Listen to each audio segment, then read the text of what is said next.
Hi, my name is Toby. I'm 28 years old and I'm going to invite you to a little trip all the way around Africa on a motorbike. I was dreaming about doing a trip like that since I was a small boy, and finally this big dream came true. If you want to do a trip like that, of course, first thing you need is a bike. This time I used a Honda Transalp, which is quite a trustful bike, and it comes with a 600cc 50 horsepower engine.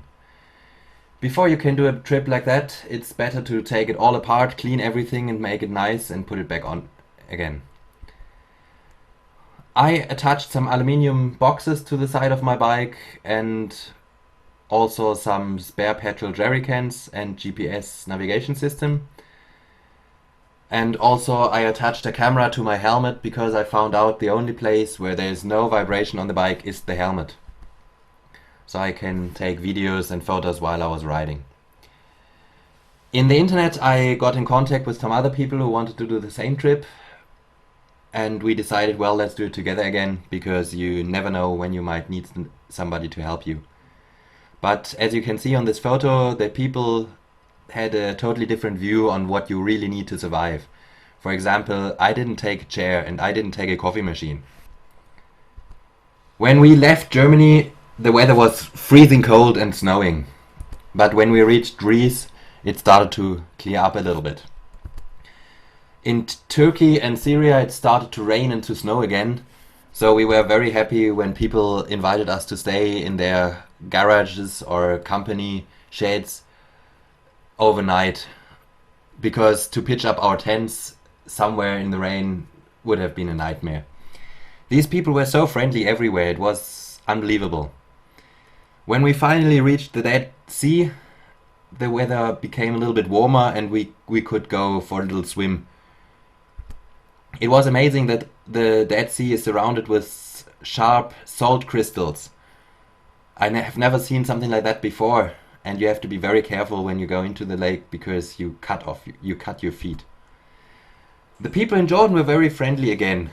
They invited me to stay in their house and they invited me to their neighbors, and we had a little cup of tea. We couldn't talk because they didn't speak English or German and I couldn't speak whatever they speak.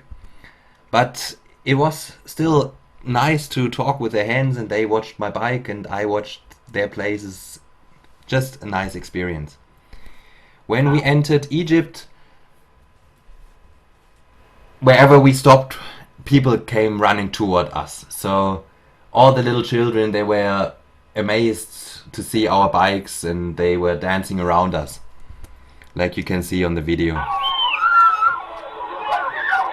We were never alone in Egypt.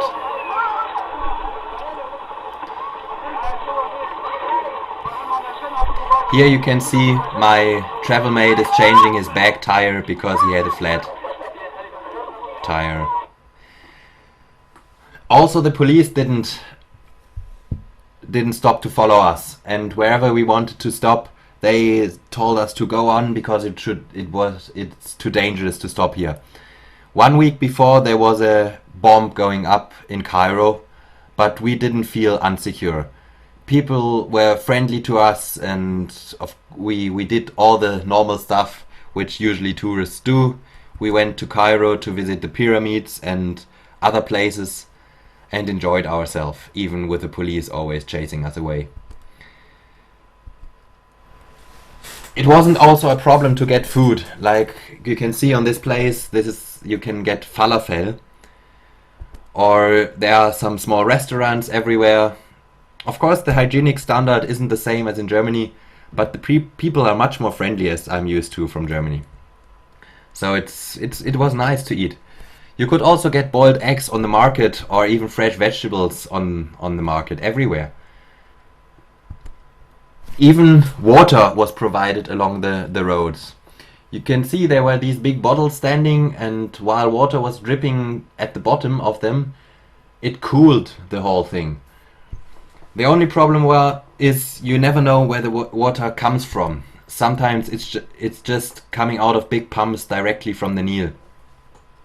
So in case we didn't know where it came from, we put some chlor tablets into it to be safe. To enter Sudan was a big bureaucratic thing again. We had to get rid of our Arabic number plates. We had to do the insurance. We had to get a ferry ticket for our bikes and a ferry ticket for ourselves. Of course, Sudan and Egypt border is a land border, but because they are not sure where Egypt ends and Sudan starts, it's only allowed to cross these countries using a ferry. We had to put our vehicles on a separate ponton and had to wait for hours and hours still before they started, and then we had to go on a different ferry. It was hard to get a free space on this ferry, and we were lucky to get a space underneath one of these lifeboats, because during the day it was the sun was burning, it was really hot, and at night it was freezing cold. It took us about 24 hours to get into Sudan, and when we finally waited another 18 hours, the separate ship with our vehicles arrived. And the captain specially parked it so that you couldn't get the cars down. So you can see on the photo there is about a meter this high distance just in front of the cars, and there's another 2 meters from the ponton to the actually harbor. This way he wanted to get extra money to park the ferry so they could get the cars down. We had to pay some other people to help us getting the bikes down of this ferry before we finally could go on. Sudan is a very, very, very hot country, and petrol is less expensive than water.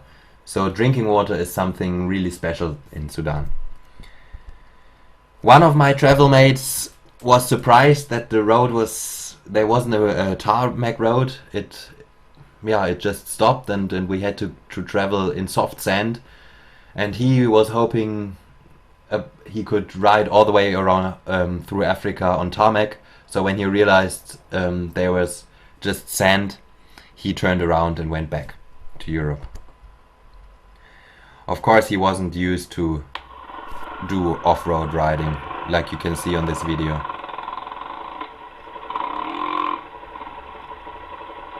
Wow. Yes, I was surprised about that as well when I first saw it. My travel mate and I took about 3 days in the desert. It took us about 3 days to cross the desert, and we spent a very interesting time. We had to carry all the petrol we needed, and of course at least 12 liters of drinking water per person, and it was still not enough. Wherever we stopped to dig our bikes out of the sand again, we were so thirsty that we drank another liter, and it was really hard to ride. Because on sand you have to ride very fast, but then if you crash you can hurt yourself. So you don't ride fast, but if you don't ride fast you always get stuck. So, well, I don't know. It was quite a hard time, but it was nice. And finally I was very happy to reach the tarmac road again, because my the steering bearing was broken in the desert, and it was hard for me to steer. So the next 250 kilometers we took the road just straight to Khartoum. In Khartoum I took half my bike apart again to get this broken bearing out, and while I was looking for someone who can sell me a spare part like that, I took some photos, and while I was taking photos, a guy came running towards me and grabbed my camera and wanted my passport and told me he's police and I'm arrested because of taking photos. To take photos in Sudan isn't allowed, and I had to follow him to the police station, where it took me a couple of hours to get out of this again. First, of course, they wanted to keep my camera, and then they wanted some money, and I pretended to be friendly, and I told them I didn't know and all that, and finally we agreed on I have to delete my photos, and then I can go on traveling, because Sudan was such a nice country. At least that's what I told them. I was lucky because that I made a backup of my photos just the other day, so I didn't lose a lot. Even I tried in the internet to recover them, but it didn't work. Probably the reason why they don't want foreigners to take photos in Sudan is that people shouldn't know what the situation in Sudan is. So lots of women walk around all covered in black clothes, and it's bloody hot. Because there is war in South Sudan, we went to Ethiopia, and when we entered Ethiopia, the world changed totally. People were running around, laughing and wearing colorful clothes, and yeah, it was so different from the Sudan where nobody was laughing. Wherever we stopped in Ethiopia, people came running towards us again. They wanted to sell us bananas or even just ask for money. You wanted to have sweets or whatever. A few days before, people always warned us, don't go to Sudan. There's Ethiopia. The food in Ethiopia is so bad, and you can't enjoy it, and rather take some tin food from Sudan or whatever. But when we ordered one of these traditional pancakes in Ethiopia, we realized they are so delicious. It was really, really nice to eat them. They made us out of sour teig and come with a little bit of meat. It was lovely. And even there were lots of places where you can buy fresh fruits and everything what you wanted. So I don't know why people didn't like the food in Ethiopia. There were also places where you can get good fresh water pumped out of 50 meters deep or something, so you could drink it without chlor tablets. And of course, you could even find a bottle store where my travel mate could get a beer. That was a big thing for him, because in Egypt he could only get beer on the black market, and in Sudan he didn't find any beer. We were lucky to see the monkeys in Gondar before we went further south. And I was happy about taking lots of photos from old tanks standing around, and wherever we stopped, we were not alone. For example, and here we just wanted to have a 5-minute stop to have a coffee underneath the tree, but a few seconds later, the first children were coming towards us, and after 1 minute, there were 20 children, and after 2 minutes, I couldn't even find my travel mate anymore. Same with this house. I just wanted to take a photo of this house, but then 1, 2, and 3, there were just people coming and they wanted to be on the photo as well, and it was a big laugh when they saw themselves on the screen of my little camera. And if there were no people on the road, then there are always animals and stuff, so you have to ride very careful if you go through Ethiopia. We were also very lucky. We saw zebras just beside the road. They were just walking there. So we enjoyed ourselves before we entered Kenya. To enter Kenya wasn't a problem at all. We didn't need a visa in advance. We just came to the border, paid 50 US or something, and we got the stamp and were allowed to enter. In Kenya, in the north of Kenya, there is no tarmac road, so it was quite a heavy off-road part again. And the only public transport which covers this area is one of these trucks. So you can see they go with a high mileage. They just speed these 200 kilometers, and on the top people are sitting and singing, and on the bottom of this truck there are cows and other animals on the way to the market. Beside the road, sometimes there were very traditional women walking, but when we stopped to take some photos, they were really, really unfriendly and started to shout at us, wanted money, and then we gave them some, they wanted more, and their hands started to go into our pockets, so it wasn't nice. We have heard before that some people have been kidnapped on this part, so we didn't want to stay too long and went on. Because my travel mate was going a little bit too fast with all his luggage, suddenly his frame broke. And because it was made of aluminium, we couldn't find somebody to weld it. We had to go all the way to Nairobi.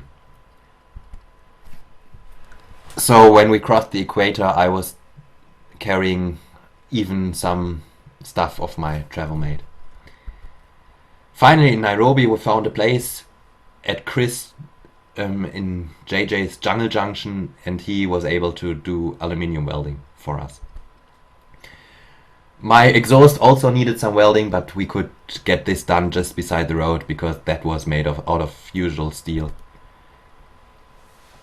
Because my travel mate wanted to go on very fast again, he decided he didn't want to wait for me anymore. He gave me the GPS position of a nice camping place and just went on. I was happy about his decision because then I could do even more photo stops. I didn't just want to cross Africa, I wanted to live in Africa. I wanted to have the experience, and of course I wanted to take photos. It was lovely to see all these little round hats and meet people living and to see how they live together with nature, and to see how happy they are.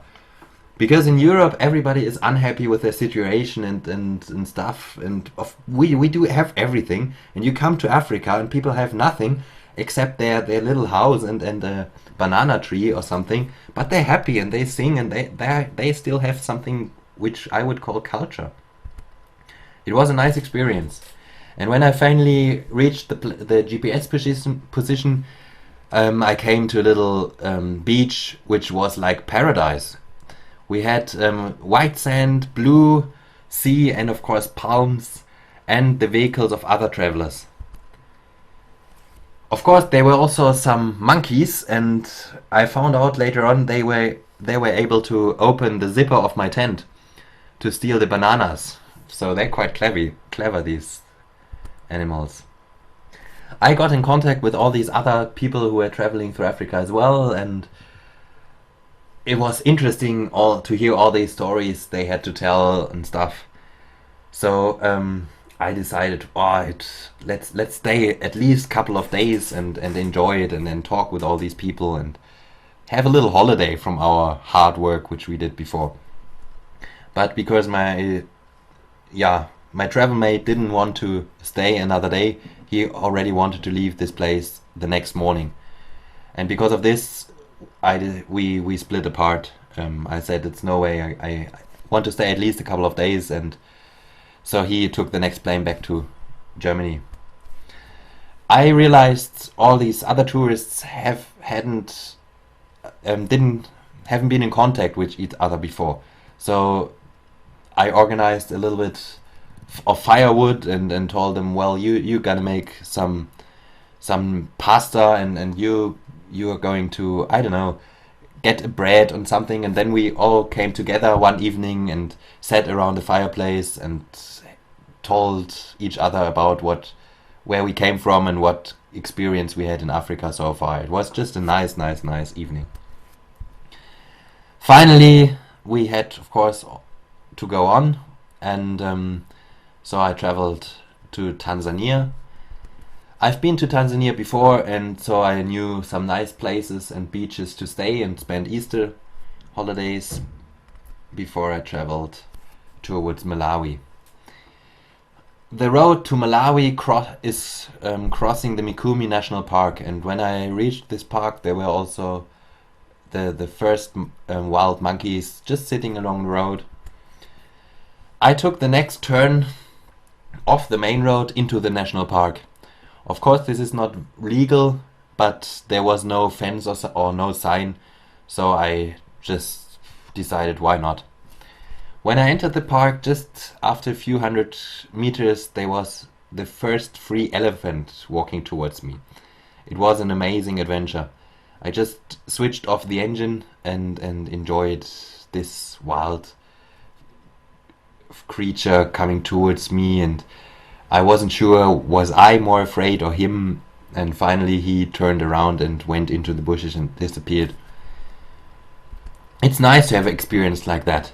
Also, I saw some wild giraffes walking around the high grass, and I realized why they have so long necks. It's amazing, even giraffes can hide beside the bushes and you can't even see them.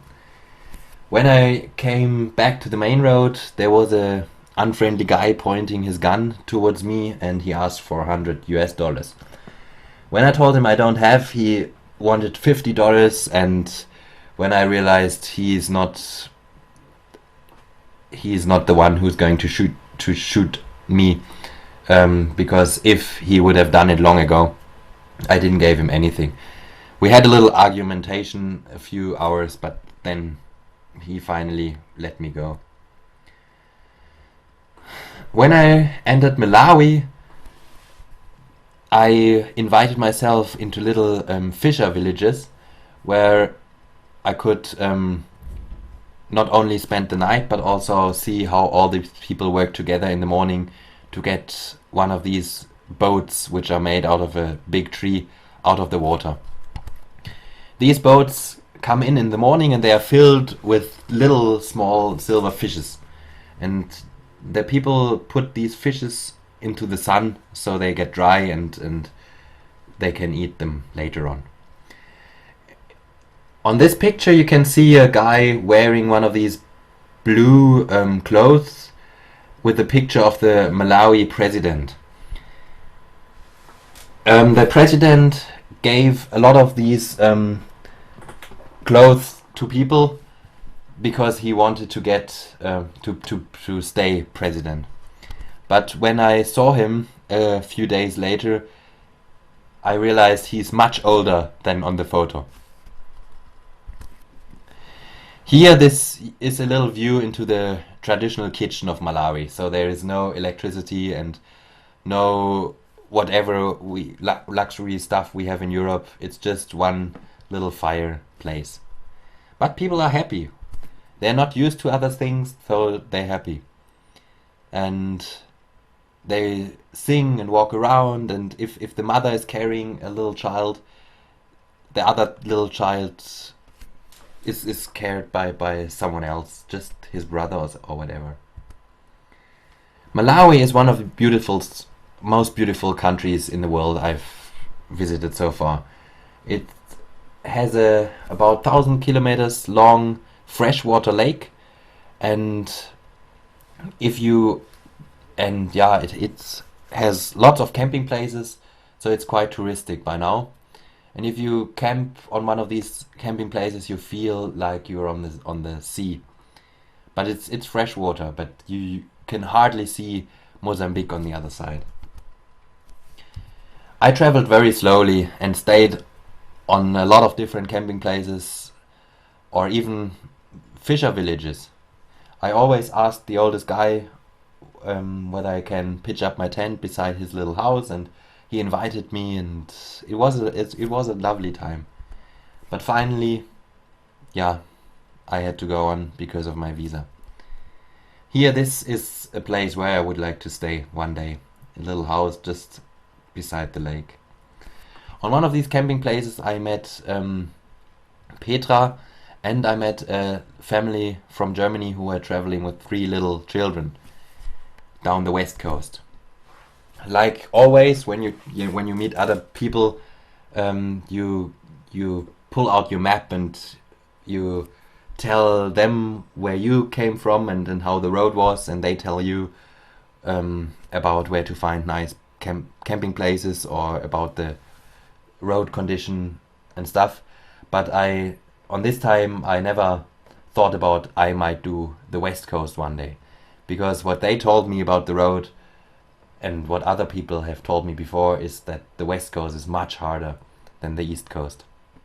But it was interesting anyway to hear where they came from, so I put all the information into my map. Malawi is quite a touristic place now, and people, instead of begging, have found out that it's better to sell some stuff to the tourists. For example, this guy is offering a toilet paper holder. But they also have little helicopters and cars just made of natural stuff which is growing there. Nice. There were also people able to produce cars out of wood, and the family from Germany left a photo of their car with him for a couple of days and asked him to copy a car just like their car. and you can see the work is really nice. It's made of it's just handwork, but you can see even the jerry cans are original beside their little wooden car. Petra had done a social project in Malawi before and was traveling through the country with public transport to see other places than where she had been the year before. But because public transport is very dangerous and always, or not always, but lots of time ends up in accidents like this or this, I offered her to come with me together and travel. So yeah, we decided to travel together for a while. And because you need to have a helmet in Malawi, and we didn't had, or I didn't have a second one, we just bought a salad bowl and attached some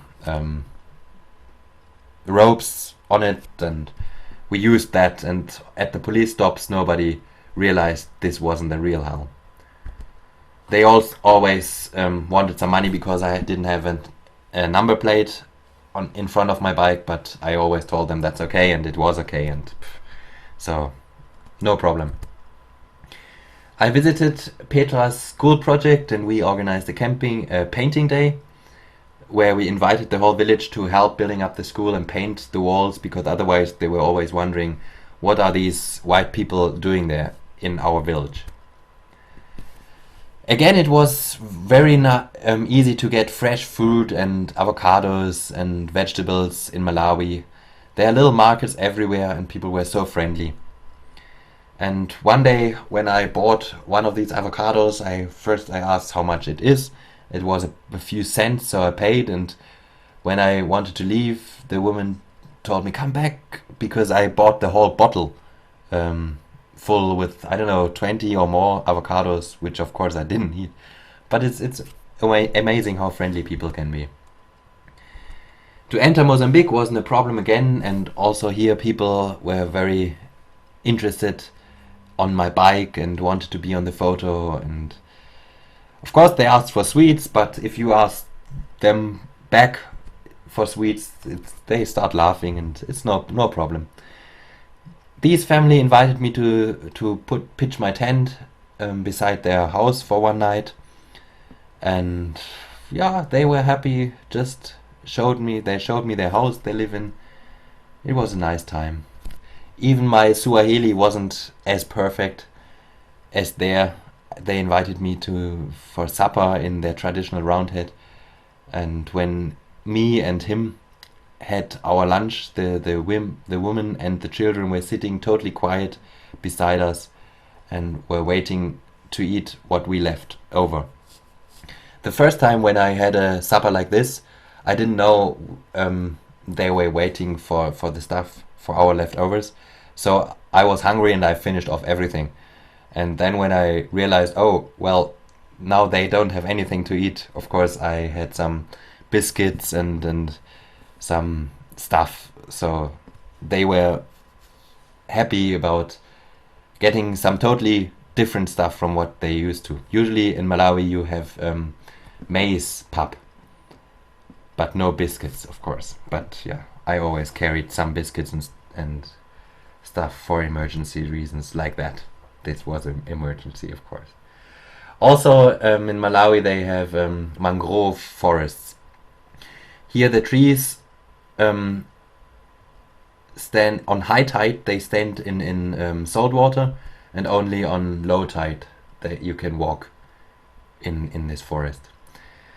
I met a guy who is building up a lodge in Mozambique, and I helped him for a few days while he went back to South Africa to renew his visa. After this time, he invited me to a little Sunday meeting with his friends, which was quite a culture shock for me, because with all this luxury stuff, and we went jet skiing and with a motorbike and stuff, after having the experience of real Africa, it was just like a shock. When I entered South Africa, first thing of course I did was to visit the Kruger Park. To visit the Kruger Park is not allowed with a motorbike, but when people saw me and realized my number plate, that I came from far away, they invited me, just jump in the back of our car, we are going into this park, and we drop you in the evening, we drop you at your bike again. So I had the chance to see all these nice animals like impalas or giraffes again, and lots of elephants. I spent some really lovely days in Kruger Park before I went on. Of course, I didn't want to travel a highway, but I decided to travel through Swaziland and into Lesotho. I took the Sani Pass, which is 2,800 meters high, into Lesotho. Lesotho turned out to be the poorest country on my whole trip. Lesotho is a little small king village within South Africa, and they hardly have any roads because people don't need roads. Why? The usual transport medium in Lesotho are donkeys, and donkeys don't need roads. But like everywhere else, people are so friendly there. Even it was really cold and they hardly had clothes to wear. And they also don't have wood and stuff because it was just too high. So they built their house out of rocks. But what I realized, people there were happy with their situation. They had something like culture. But when I reached Cape Town and the slum Khayelitsha in front of Cape Town, where there were no culture and where the people always see the rich white people driving their big SUVs past their houses, there people are not happy because there's no culture anymore. On this photo you see Cape Town, and on the back you see the Table Mountain and the little cable car station where you can go up if you don't want to walk. I spent a couple of days in a camp hill near Cape Town. A camp hill is a place where people, handicapped people and old people work together on a farm with volunteers, for example, from Germany or so. And with these volunteers I had a great time, of course. Finally, they started a trip to Mozambique with their rented Beetle, and I decided to take a plane back to Germany and to ship my bike. But before I wanted to ship my bike, I crossed the Baviaanskloof.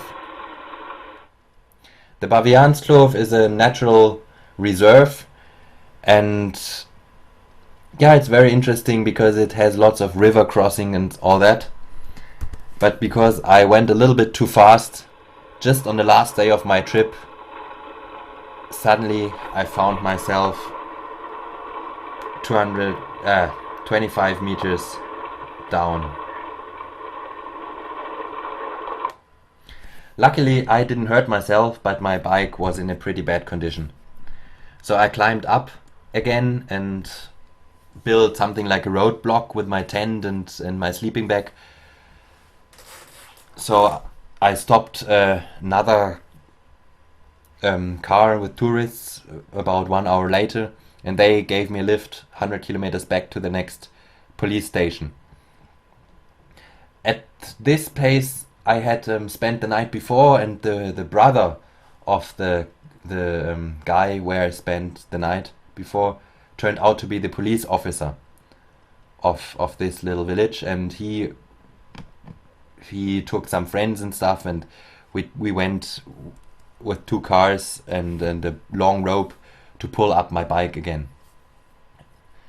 The next day I left the police station without lights, without speed instruments, without mirrors, and even without a front brake.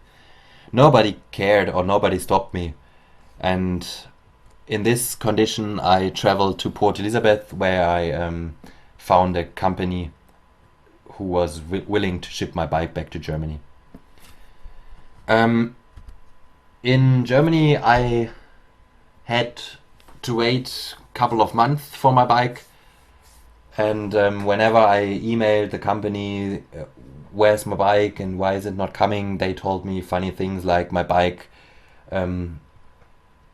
got turned back to South Africa because it was stripped onto a wooden pallet, and to import wood into the EU isn't allowed without a certificate or whatever.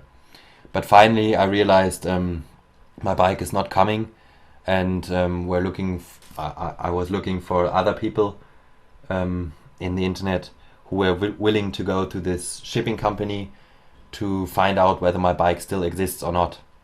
So on this photo, you see Megan and her husband, and Megan went to this company and took some photos of my bike and told me, yeah, my bike still exists and hasn't been shipped to Europe so far.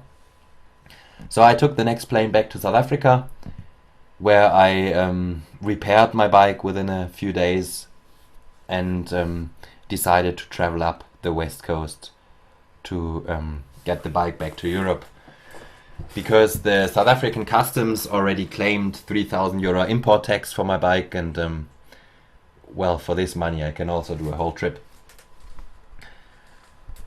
It was a nightmare to get the visa for Angola in advance.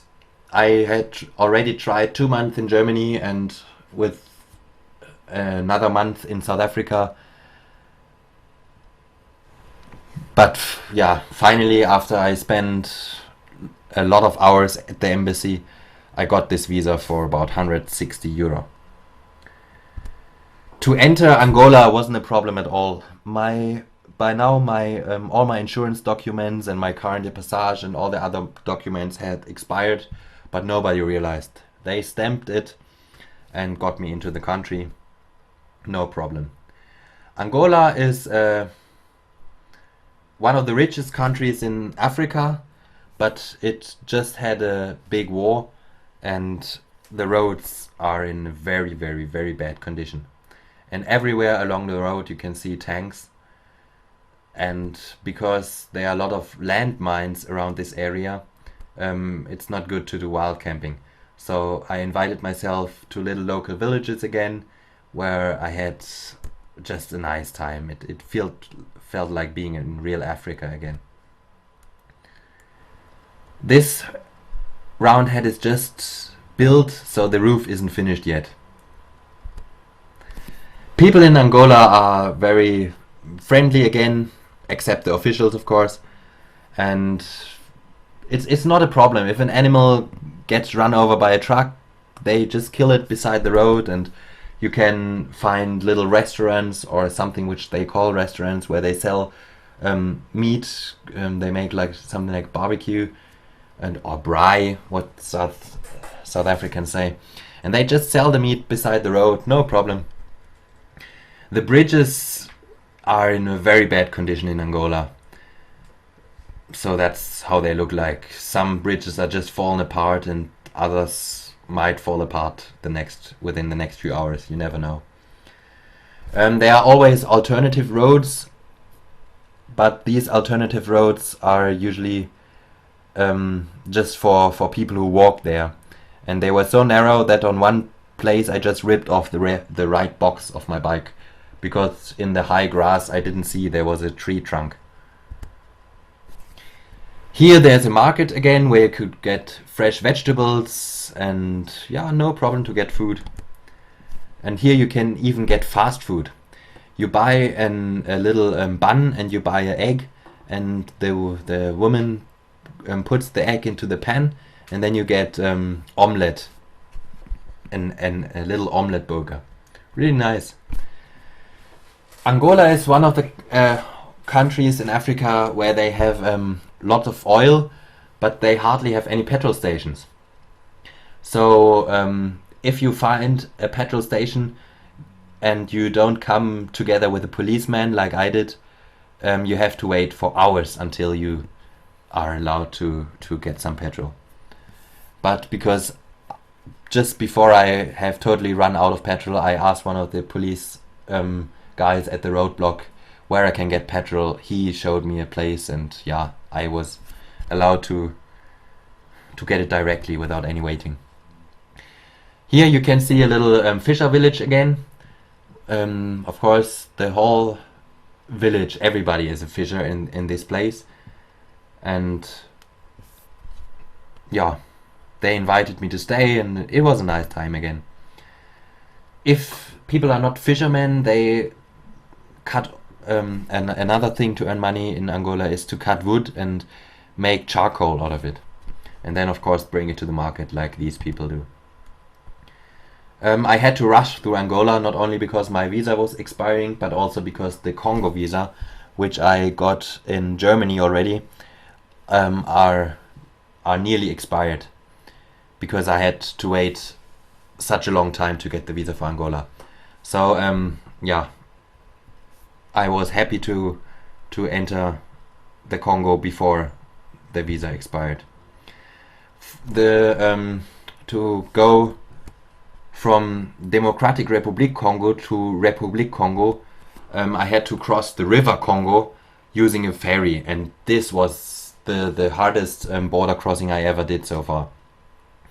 I had to do all the customs documents on both sides. I had to change money, I had to get the ferry tickets and all this without being able to speak any French. Luckily, I got in contact with another guy who was able to translate English into French, and he helped me. He also invited me to stay at his brother's place, where I could pitch my tent, because otherwise to find a place to stay in Brazzaville is quite hard. In Brazzaville, I had to stay a few days while I tried to get the visa for Gabon, Cameroon, and even Nigeria. The first two visas I got, but after waiting a few hours at the embassy of Nigeria, people just shouted at us, or at me, that I had to get my visa for Nigeria and Germany because I'm German. And after I asked him how, because this visa would also expire within 3 months, and I'm traveling more than 3 months already, he just said not my problem and went on. The road in Congo was really hard and really bad. The map showed a big red highway, but when I came to this place, it turned out the highway wasn't even a path, and it was covered with sand and fech. So and even lots of rocks and stuff.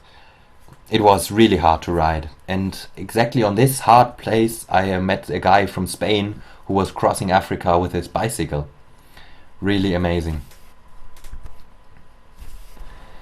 Here you see the road of Angola, and on one place the national road was in such a bad condition that people told me, stop, rather take the train track a few kilometers further south, because everyone is using the train track. Nobody uses the national road again anymore. Of course, there's also public transport in Angola, which you can see here. A lot of people are squeezed together on a track. There are hardly any small cars. We are not talking from Angola, we're talking about Congo, of course. There are hardly any small cars in Congo, but lots of trucks to either cut down the rainforest or even to transport people. And when you see one of these trucks loaded with big trees is speeding towards you, you rather stop and go to the side, because these trucks, they don't stop, and if one of the tires bursts or something, they end up like this. To cut down the rainforest is one of the things where you can earn money with in Congo. It's really sad. First you burn, you put petrol, or you spray petrol and you burn down all the grass, and while you do that also all the snakes and stuff disappear. Then you go into the forest and cut down the small trees, and finally you come with a big harvester to cut down the big trees. On a big tree you can see on this photo. if you look really close, you can see I'm staying in front of this tree, so it's even wider than I'm high. There are a lot of baobab trees, like on this photo, in Congo as well, but nobody is going to cut down a baobab tree because usually it's rotten from the inside. Along the road you can buy snakes and all sorts of animals. That's just how people earn their money. They just sell everything the rainforest gives to them. It was amazing to see there are also freshwater pumps along the road. But the most amazing thing was the sign written Preußag AG, made in Germany. I haven't found out so far how these pumps ended up in Congo, but must be an interesting story. Wherever I stopped to get fresh water or whatever, people came running towards me and wanted to be on the photo and see themselves on the little screen, and it was a big hello. It was also amazing to see how the youth, the cool people, are how they wear exactly the same clothes like we do in Europe. They don't have electricity, they don't have running water, but they have all these cool brand clothes. Yeah, amazing. I did a lot of wild camping anymore, but also when I met nice people just along the road who were waving towards me, I decided to stop for a couple of days to pitch my tent in their little village. Here I was allowed to take nice photos again, and if they were showing me how they live. So the grandma is preparing fish, or the neighbor woman is making this maniok. It's called maniok. Maniok you dig out and then you make something like a mousse out of it, and you wrap it into palm leaves to sell it beside the road, or you just cook it with a little bit of water and sugar, and then it tastes like porridge. Really nice. You can also fry it like potatoes, like French fries or pommes frites. So this is the traditional kitchen, of course, again. It was sad to say goodbye, but one day also the visum for Gabon expired and I had to travel on. To enter Cameroon wasn't a problem again. Nobody so far had realized all my papers had expired, and my insurance document was self-made with Photoshop. In Cameroon I had I found lots of mango plantages or banana plantages beside the road, and because the rain season started already, I also met a lot of friendly people who invited me to camp in their house while it was really raining outside. With this guy who allowed me to pitch my tent underneath his roof, I am still in contact with Facebook. So people there do have modern cell phones and use Facebook like we do. When I stopped at a school place just actually to fill up my water supplies at their tank, suddenly there was no school anymore. All the people realized, oh, Muzungu, there's a white man outside, and they came running towards me and wanted to touch me and wanted to be on the photo, and it was a big hello. So the teachers had no chance to continue their lessons. I'm sorry for that.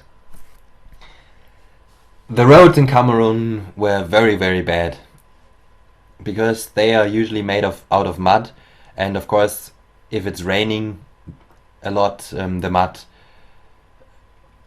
the earth is turning to mud. So it was quite a hard work to get my bike through parts like this. But what can you do? I wanted to go back home to Europe. So that's the way you go. To enter Nigeria wasn't a problem after I managed to get the visum in Cameroon. But after I did the first kilometers in Nigeria, suddenly I had to slow down because of a big pothole in the middle of the road, and then people were running towards me and they grabbed my hands and shouted stop and wanted me to get off the bike, and yeah, that was quite a dangerous situation. Of course they wanted my stuff, and I don't know, but I just hit the accelerator and were lucky to go on, because they were pulling on from both sides, so they didn't manage to get me off the bike. But I was quite scared and was very happy when finally I saw a star which I could follow. The star brought me to the next Mercedes-Benz workshop, and I was really surprised to find Mercedes in Nigeria. At the gate, I told the unfriendly guy that I'm an engineer from Germany and wanted to speak to the director immediately. And when I had the boss of Mercedes on the telephone, I told him about my trip and that I nearly got robbed, and asked him whether I am allowed to pitch my tent on their safe property for one night. But he refused and invited me to his villa and invited me to a restaurant and was really friendly to me.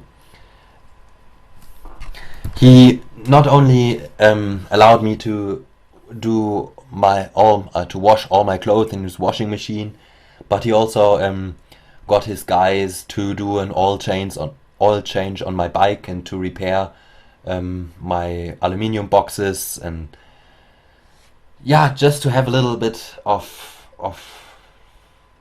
something like a holiday within my holiday. From now on I was quite scared about people in Nigeria, so I preferred to not stop in big cities and to do wild camping just where nobody else could find me. So if there were a lot of plantages beside the road, I just followed one of these small paths and pitched my tent somewhere where nobody could see me. People in Nigeria are just driving like crazy, and because of a lot of potholes, they also, I don't know, a lot of big trucks just tip and they lay on the road. And when you come to a place where there's a accident, everybody is just going full speed on the lane of the people coming towards them. Nobody is, it seems like nobody is looking 2 meters before them. They just hit the accelerator, and in one place there was a big black Jeep coming towards me, and when I used my flashlight to tell him, well, please go on back to your line, he just flashed back to me, and when I did a full stop and just jumped in the green bushes beside the road, he crashed into the car behind me. I don't know why people drive like that, but it's the most dangerous country I've been driving in so far. When I entered Benin and Togo, it was more African-like again. People were friendly, and there were not so many cars anymore, and they were lovely beaches again. I could do some wild camping and I enjoyed myself, and when I reached Burkina Faso, I really felt like I'm in Africa again. There were no cars, but lots of donkeys and traditional round hats and lovely nice people again. Here you see one of the roads, and you just stop and ask, where can I sleep, where can I camp, or where's the next freshwater pump or whatever, and then people invite you to their little village, and they are proud to show you around, and lovely. I also was very happy when I met a couple from Italy. They stopped when they saw me on my big bike and turned around, and then we both pulled out our maps, and they told me they've just came from Mauritania through Mali to Burkina Faso. I was very happy about this information because I was scared about doing the border crossing from Senegal to Mauritania. I have heard so many bad things about this border, so I was thinking about going from Mali directly to Mauritania, like you can see with the blue dotted line. But because on my map this road was also shown as dotted lines, I was afraid this might be totally sand. But the Italian couple told me it's tarmac already and easy to go, so I was very happy about this information. I spent another few days at the local village in Burkina Faso, and also got my own round hat there. The people even took down their wall, which every little village in Burkina Faso is surrounded by a wall, and because my bike was too wide, they especially made a gap into their wall so I could ride my bike into their little village. Amazing how friendly these people were. And usually if I camp or stop at local places, I gave some t-shirts or torches or whatever to the oldest guy to say thank you. But these people, they didn't want anything. They didn't want torches, they didn't want t-shirts, they were just proud to show me how they live. And I was so amazed. They really had culture. They don't need our European, what we call help or something. They don't need schools. They have their culture.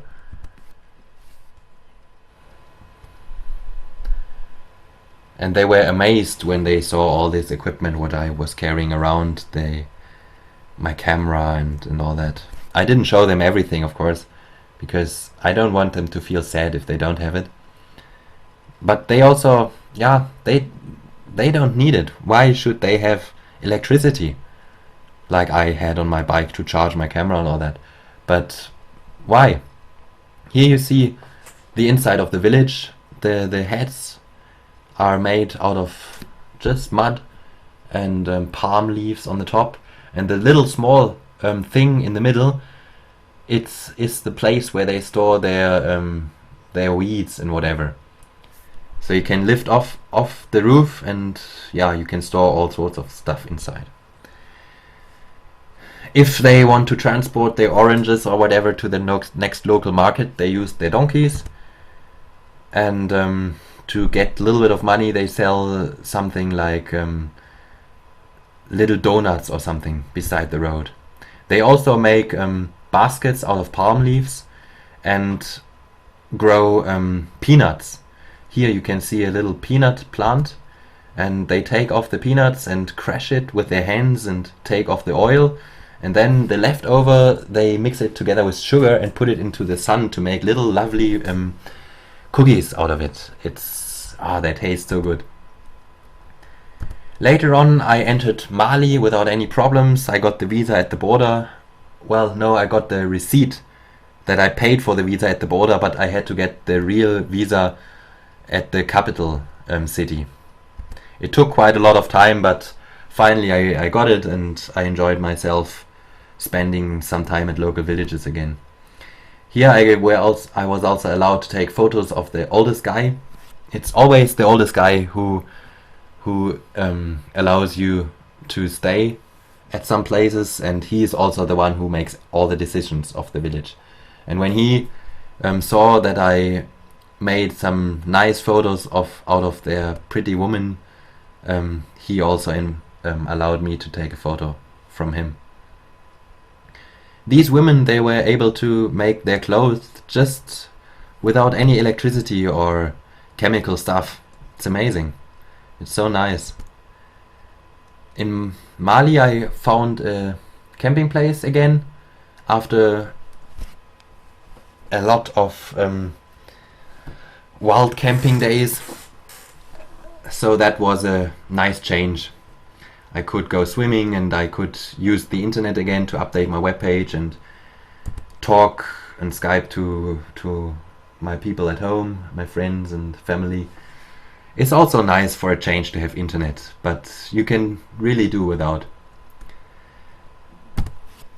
To enter Mauritania was easy again. There were just a friendly policeman, and he also didn't realize all my papers are expired, and he asked whether I want insurance. I said no thanks, I've got my own, and then I entered. And the area totally changed in Mauritania.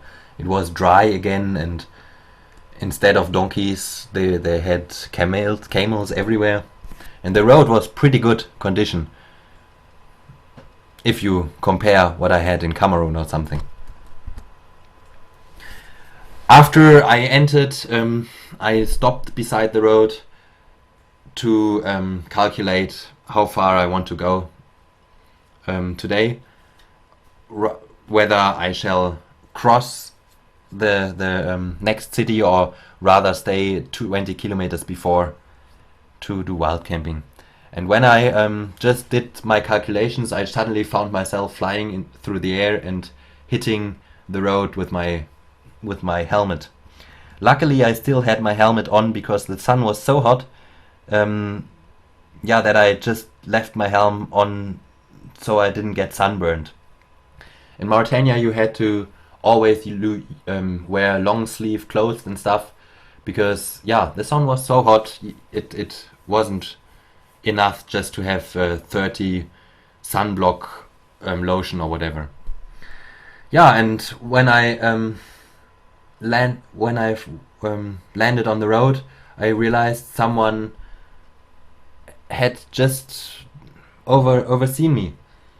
On this 6 meters wide, straight, 100 kilometers straight road, he had been probably fall asleep or whatever and just crashed in the back of my bike.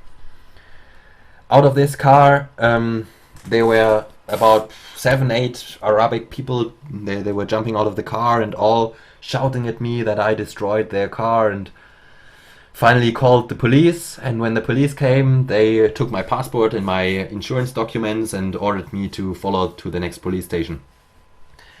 At the police station they got their local English teacher from the next school to help to translate for me, and then first they wanted me to pay the damage of their car, and I refused, and I said no, it's not my fault, I stopped beside the road and he crashed into me.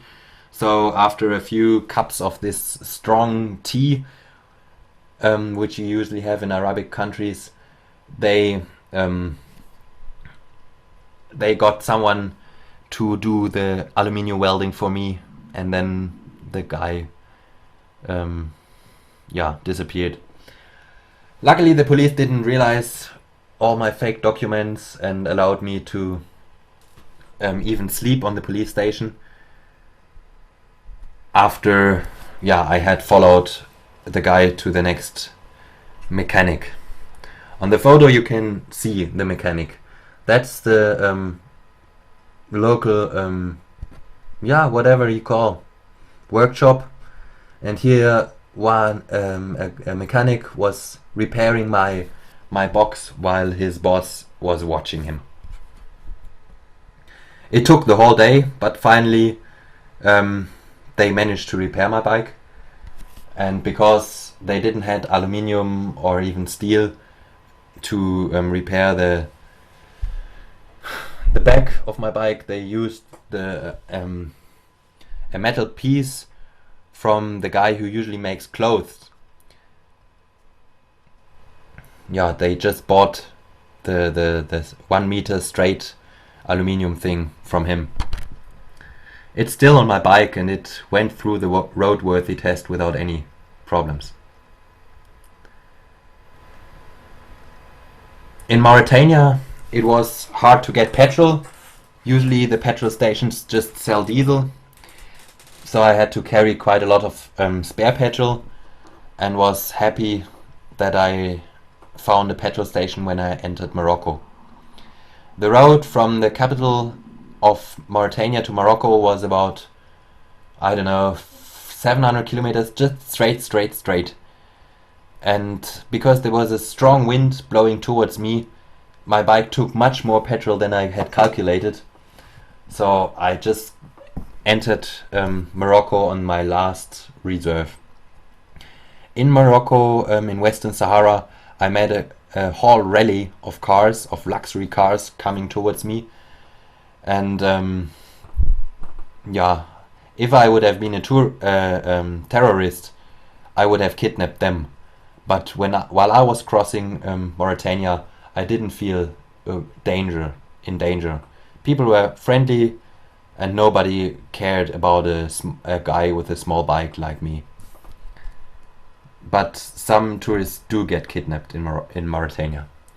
In Morocco, I traveled nearly 1,000 kilometers straight up north along the coast, but even it was so hot, I couldn't go for a swim because the sea was 25 meters further down. On the photo you can see my bike, so you can see the how big it is or how small it is. In Morocco, it was like being in Europe again. There were lots of restaurants and hotels everywhere, and I could get nice cooked food again. This thing is called tagine. It's made out of potatoes. It comes with some tomatoes and